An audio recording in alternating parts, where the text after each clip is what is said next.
Full HD plus রেজুলেশনের 6.82 ইঞ্চির ডিসপ্লেকে এবার use করা হবে স্যামসাং A14 আর M14 এই দুটো স্মার্টফোনে। এছাড়া এই দুটো স্মার্টফোনের ডিসপ্লেতে হায়ার রিফ্রেশ রেটকেও ইউজ করতে পারে তারা, যাতে করে গ্রাহকরা যখন কিনা ফোনটি কিনতে যাবেন তখন এর স্ক্রলিং আর অ্যানিমেশনগুলো দেখে মুগ্ধ হয়ে যায় আর অনেক বেশি ফাস্ট মনে হয়। 90 হার্জের স্মুথনেস থাকার কারণে অবশ্যই এই স্মার্টফোনটার ডিসপ্লে থেকে একটা প্রিমিয়াম ভাব আসবে।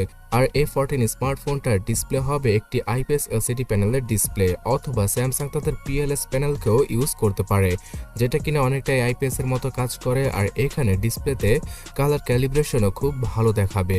সো 5Gর কথা বলছি, তো চিপসেট সম্পর্কে জানাবো না। স্যামসাং এর নতুন 5G চিপসেটকে ইউজ করা হবে স্যামসাং এর গ্যালাক্সি A14 এবং M14 স্মার্টফোনে।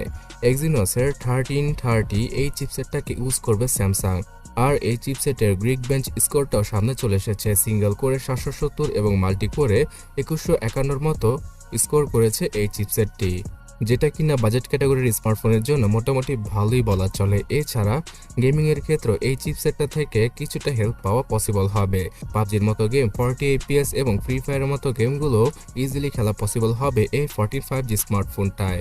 এর আগে স্যামসাং বাজেট ক্যাটাগরিতে যে সকল 5G স্মার্টফোন আনতো সেখানে গেমিং এর জন্য অতটাও কিছু ছিল না, বাট এবার টুকটাক গেম খেলা পসিবল হবে এই স্যামসাং এর A14 আর M14 5G স্মার্টফোনে।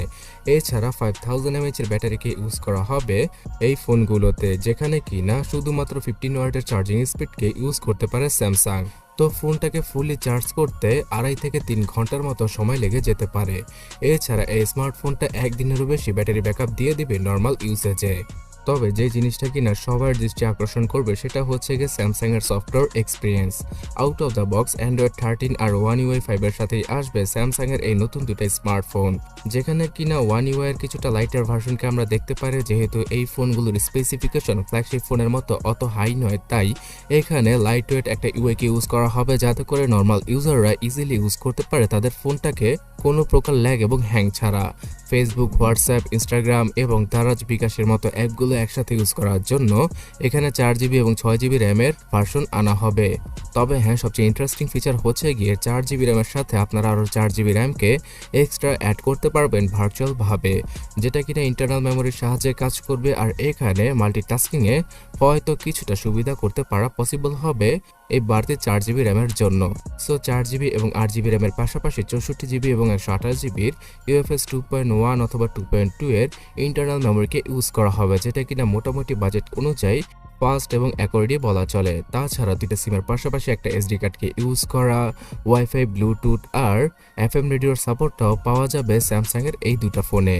আর সর্বশেষে ক্যামেরা সেকশনের কথা বলতে গেলে ট্রিপল ক্যামেরা সেটআপটা ইউজ করতে যাচ্ছে স্যামসাং তাদের A14 এবং M14 স্মার্টফোনে, যেখানে কিনা 15 মেগাপিক্সেলের ট্রিপল ক্যামেরা সেটআপ থাকবে আর সামনে পাওয়া যাবে 13 মেগাপিক্সেলের সেলফি। সর্বোচ্চ ফুল এইচডি রেজুলেশনে ফ্রন্ট এবং ব্যাক ক্যামেরা দ্বারা ভিডিওগুলো শুট করা পসিবল হবে। তাছাড়া এই স্মার্টফোনটার বিভিন্ন রেন্ডার ইমেজ আপনারা স্ক্রিনে দেখতেই পারছেন। সো ডিজাইনগুলো দেখতে কেমন লাগছে অবশ্যই কমেন্ট করে জানাবেন। ক্যামেরার কোয়ালিটি মোটামুটি অ্যাভারেজ টাইপেরই হবে, তবে বাজেট অনুযায়ী রিয়েলমি এবং শাওমির ফোনগুলো থেকে হয়তো কিছুটা বেটার ক্যামেরা সেটআপ ইউজ করেছে স্যামসাং এখানে। অলরাইট ভিউয়ার্স, স্যামসাং A14 এবং M14 এই দুটো স্মার্টফোন ইন্ডিয়ান মার্কেটে শুধুমাত্র 15,000 রুপির আশেপাশেই আসবে। আর এই 15,000 রুপিতে ভার্চুয়াল 8GB র্যামের সাপোর্টটাই পাওয়া পসিবল। যেহেতু 2023 সালে বাংলাদেশে 5G আসবে, তাই অফিসিয়াল ভাবে স্যামসাং 25,000 টাকার আশেপাশে আনতে পারে M14 অথবা A14 এর মতো স্মার্টফোন, কিন্তু আনঅফিসিয়াল ভাবে আরো কম প্রাইসে মানে 20,000 টাকার আশেপাশে স্যামসাং এর 5G স্মার্টফোনকে আপনারা 2023 এর মধ্যেই পারচেস করতে পারবেন।